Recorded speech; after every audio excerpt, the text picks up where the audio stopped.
Bangalore. What a rocking city. ഓർമ്മയുണ്ട് പണ്ട് നമ്മൾ മൂന്നുപേരും പ്ലാൻ ചെയ്ത് ബാംഗ്ലൂർ പോയി അടിച്ചു വിളിക്കാൻ? ഞാൻ Divya Prakash. My name is Krishna BP. Arjun. ആ പയ്യൻ ശരിയാവില്ല, അവരോടൊന്ന് കൂട്ടുകൂടണ്ട എന്നൊക്കെ എപ്പോഴെങ്കിലും നമ്മുടെ അച്ഛനമ്മമാർ നമ്മളോട് പറഞ്ഞിട്ടുണ്ടാവില്ലേ. ഹജു ആയിരുന്നു ആ പയ്യൻ. ഒരു തലതെറിച്ച ചെറുക്കൻ, ജോലിയും കൂലിയൊന്നും ഇല്ലല്ലോ.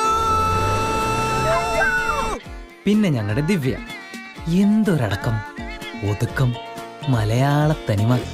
പെൺകുട്ടികളായ എങ്ങനെ വേണം, കണ്ടു പഠിക്കടി. ഇല വന്ന് മുള്ളിൽ വീണാലും മുള്ളു വന്ന് ഇല വീണാലും കേട് ഇലയ്ക്കാം. ഇഡിയറ്റ്. നല്ല നാടൻ സംസ്കാരത്തിലും അച്ചടക്കത്തിലും വളർന്ന എനിക്ക് ഇവരെ പോലെ ദുശ്ശീലങ്ങളൊന്നും തന്നെ ഇല്ല എന്ന് വേണമെങ്കിൽ പറയാം. അരക്കിറുക്ക്, മുക്കാക്കിറുക്ക്, മുഴുക്കിറുക്കായ ഞങ്ങളുടെ കുടുംബക്കാർ തമ്മിൽ ഇല്ലാത്ത എന്തോ ഒരു സംതിങ് ഞങ്ങൾ മൂന്നുപേര് തമ്മിലുണ്ടായിരുന്നു.